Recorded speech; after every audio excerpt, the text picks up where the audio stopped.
What's going on, Footwear fam? It's the kid, Big Boss Fabo, Footwear Fabian. I'm back here with a reaction video. And this is an Elvis interview from March 31st, 1972, Hollywood, California. Yes, sir. Yes, sir. Hollywood. Hollywood.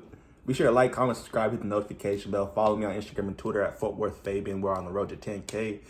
So, supporting the channel in any way, shape, or form is definitely appreciated.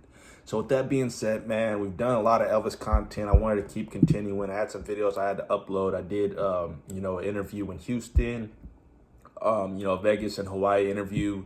Post-Army Elvis interview is my most recent upload, and this one from West Hollywood. I plan on doing more behind-the-scenes content like this on the kid Elvis, the Big Boss Elvis, man. With that being said, recommend any stuff you guys want to see. We are on the road to 10K, so, a lot of uploads is on the way. That being said, man, let's hop right into the interview. We know Elvis, it was from Memphis, Tennessee, obviously. But the thing I came to find out was that he spent a lot of time in LA. He spent a lot of time in Memphis and LA going back and forth. Something I found out per an interview I watched, So, I'm guessing he loved the West Coast. Honestly, who doesn't love the West Coast? You know what I mean? But let's get into the video.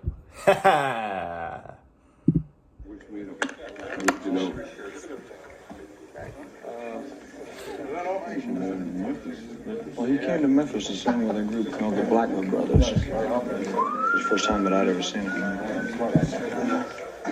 How did you run into this? Just in Vegas? I just realized that they were available. And he formed a new quartet called the Stamps. And I listened to some of the records, and they had all this power. He made this thing. He brought it together. He put them together. One is his nephew, one is his son-in-law. The other, I remember where they came from. But each one of the guys individually are good, as you can see. I noticed. Yeah, See, we come from a different background. We come from the Middle West or from the West Coast. you don't hear this too much. So we don't hear this. So we see a bunch of guys, and it has a whole different kind of level of meaning to us because it's just not part of our background. It's like everybody comes from the same background, or that's as much to you guys as it is to a kid in California growing up and surfing or Little League baseball. It's kind of like roots. We grew up with it, What is up with this interview? The audio I can shot. remember, like 2 years old. I grew up with this because my folks took me there. And when I got old enough, I started to sing in church. That's how you got into singing? Well, it's one of the ways. One of the ways. Yeah. But I liked all type of music. When I was in high school, I had records of Mario Lanza and the Metropolitan Opera. I love music. In Spanish, I like the Mexican flavored songs. But this is so music for. But this thing here, the gospel thing is just. The gospel is really what we grew up with, more than anything else.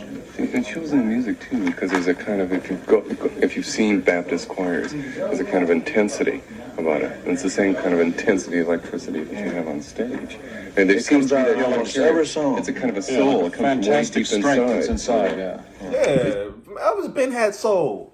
It's like, well, I guess early on they didn't really know how to interpret this, but yeah, they hit it right on the head. Yeah, obviously him, equating a lot of his early musical influences and upbringings, being in church and gospel and choir, stuff like that.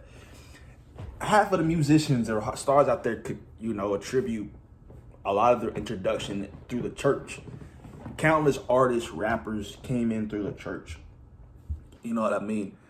But yeah, there's just a soulfulness to him. That you can't teach, you can't rehearse that. Everything that he did came from in here. You know what I mean? Like you can't teach that. Some people are born with that. So it's just a natural thing for some people. You know what I mean? So he had it. It just isn't singing notes. It's singing something that seems to come from very deep inside of you. And at certain times you push on, pull in. Just a part of it. You don't really think about it. when I was in France about 3 or 4 years ago, and I was doing a film on Jean-Claude Keeley, and I asked him just offhand who was his favorite singer, and he said, Elvis Presley. He's my man. Oh, really? He's my man. He said, Well, he's my favorite skier. and I asked him why. That's nice. Thank you. He said, but he did this whole thing. He says he has soul. You know, it's hard for an American to talk to a Frenchman and understand that he understands soul better than you do. But he really does. He says he sings, from in here. And that was his way of describing. He had a very limited English at the time. It's fantastic. No, but this,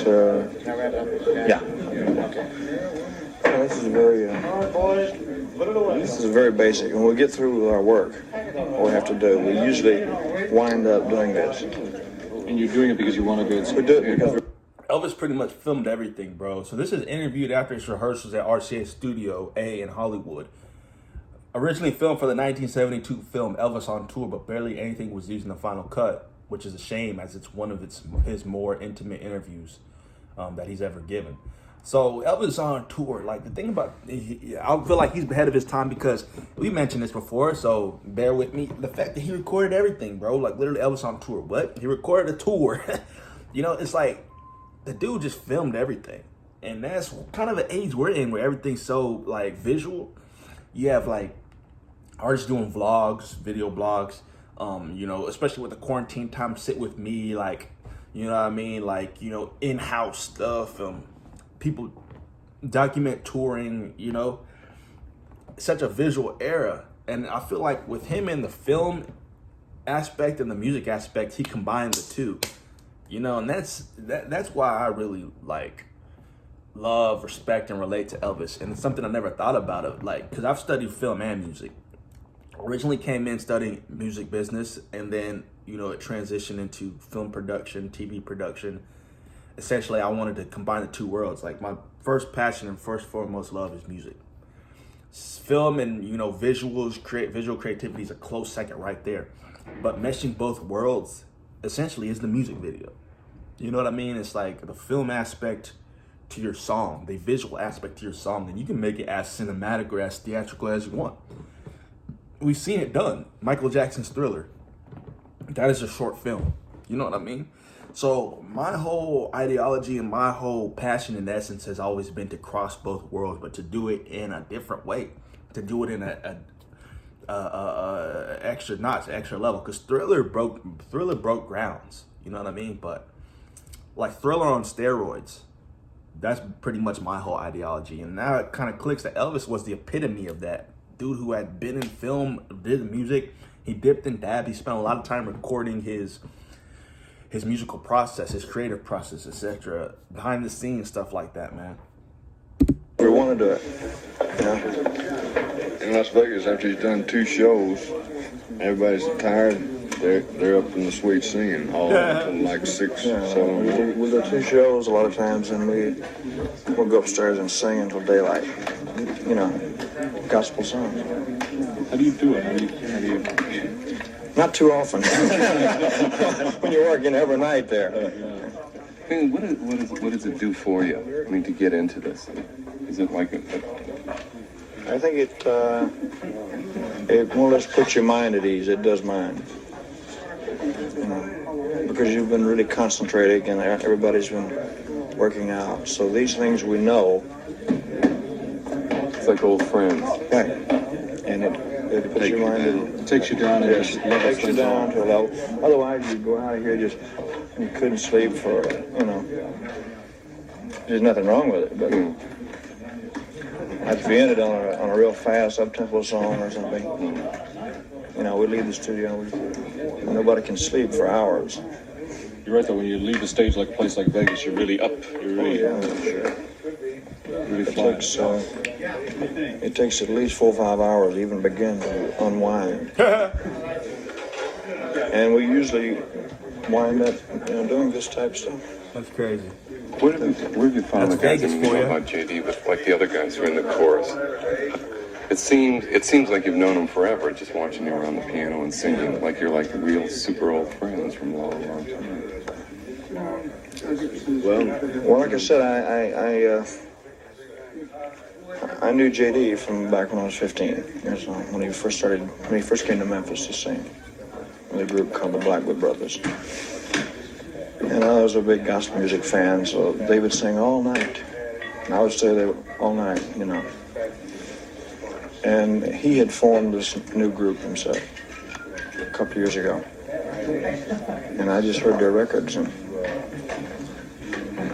put them together with the inspirations and everything else that we had. You know. It's looked in the gutter now. They Looked in the gutter, man, and dug them out. All of that's going on the stage. It's really. But then when you put it all together, it's really, There seems to be a kind of like a relationship going on stage. It's like everybody is a friend of everybody else on stage. And that's something very rare, because we've seen a lot of groups perform and don't get that kind of feeling. I think it's because we enjoy it, you know, and we constantly enjoy it, which means that we do 2 shows a night for 5 weeks, but we never let it get old. Every song is like we do it for the first time, and that's one of the secrets, you know. Well, like it's not a planned thing. You don't do the same songs, the same sequence. Not necessarily. Yeah, we can change them around, but even if we do the same songs, It's not the. they're new, and the sound is you know, the feeling is there every time. It's a different feeling each time, right? It's a good feeling. We never let it down, because there's a new audience out there. Plus, we enjoy what we're doing. Well, Elvis communicates with us, really. I mean, you really do from the stage. I've sung with all the people, but he has some way of keeping you interested and communicating between you and him. I'm not going to tell you how. You aren't going to tell us the secrets? Well, yeah, we'll get out. Things that go on behind my back and things. No. But we will. We'll keep it interesting somehow, you know. hope it's more 5 weeks, man. Oh, shut up. Yeah. At the end of the 5 weeks, it was, it went by like that, and it seemed like a day. Well, see, I don't know. For instance, this evening, I know you were running just through everything just for us, for the cameras, what have you. Which would seem like if you did the reverse on us and said, well, guys, just walk around with your cameras like you normally do in the concert, it would be a drag to us, because it would be hard for us to get up to that level. But what's hard for us to figure out is that you can turn it on here just like you do on the stage. Well, you know what? I get like reporters trying to have like inquisitive and like intriguing questions, but it's like the same thing that you do what you do. Like if Elvis asked you, how do you manage to do this day in and day out, ask questions to stars, celebrities, people of the world, et cetera, it's just mind-boggling on how you prep for it. Everybody got their own lane, everybody's got their own path, bro. Everybody's got their own destiny. Everybody's got their own passions. Everybody was gifted with different gifts and, abilities, So, that's kind of a self-explanatory question. You can't ask Elvis how he does it. It's just him. It's his embodiment, bro. Like, you know what I mean? It's like a basketball player. You're going to ask him how he did it? Like, he grew up playing basketball. He grew up spending extra hours practicing to get better. He grew up challenging himself. He put goals ahead of himself, and he attained them. Whether it was to play in the NCAA, then go to the NBA. Same with Elvis. It's like you're going to ask him how can he turn it off and turn it on. Whether it's his, persona, whether it's certain energy he gives on the show, bro, that's literally what he does day in and day out. You know what I'm saying? He's like, how can you just turn it on like that? It's like, bro, like, it's what I do for a living. Like, I do this every day. And I feel like to add on to that, it's like, I'm passionate. I love this. So literally, it's in me. It is me. It's a part of me. So it's not turning it on and turning it off. It's like me just doing me, being myself. What's interesting about music and about all the people here, they find new sounds, and they do things differently themselves. So it's like a new experience every day. the guy on the guitar will find a new lick, or the guy on the piano will find something, or the voices will add something, you know. And I hear all this, and it inspires me. You know. Because like we watch, it's new for us. We're watching things like you and the lead guitarist kind of looking, the looks that go back and forth, and we're lining up shots. There's like really something going on, some sort of magic. You know, we know already the game that goes on with called Charlie chemistry. Hodges and the kid in the back and forth, and that's part of it too. So there's a kind of thing going on there. There's something going on there. I notice when your eye goes over to JD when the chorus comes in, you know, each one of them is like a little turn on. You know, it's like a conversation that goes on each one, but there's surprises. It's like in a it. feedback. It's a back and forth, and you're turning each other on. Well, that's what I mean. I mean, it never ceases. It goes on. Yeah. And that's what we're looking for in the film. That's what the film has to explore totally. It's that whole electricity, you know, that's just kind of circulating back and forth. I hope you find it. Hey, it's not. Well, we have to tell you, we looked and it wasn't there. Thanks. So we're wrapping. Elvis is hilarious, bro. The mind of Elvis, man. Sheesh. Hey, let's call it a night. Gotta rest up for the road. Got a big jump from here to Buffalo or wherever. Off to Buffalo. This is a tour I usually lose about 2 inches, not in here, but in here. I hang by my hands for about 2 weeks to get it back. Yes. All one-night stands, too. Yeah. But that's fun, see? It's excitement. It's, I've got to figure out how to get a piano in each room for these guys to sing after the show. Oh, let's go home, everybody. I think so. Enjoy it, fellas.